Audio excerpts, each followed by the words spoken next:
Дегелектің сыйы. Баяғыда бір қария келе жатып, аяғы сынып, жүре алмай жатқан дегелекті көріпті. Оны үйіне алып келіп, сынған жерін таңып, асырапты.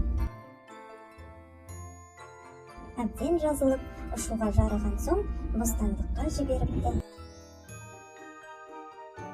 Арада бірнеше күн өткенде, әлгі дегелек қарияның шаңырағына қайтып келіп, бір қапшық алтын әкеліп береді. Дегелектің қарияға жасаған сыйы туралы барлық ауыл біледі. Оған көршілерінің бәрі таңғалып, көре алмайды.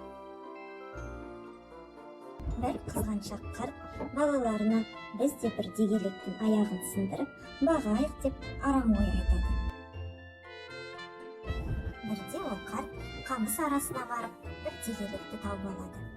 Таспен ұрып, аяғын сындырып, оны үйіне алып келеді.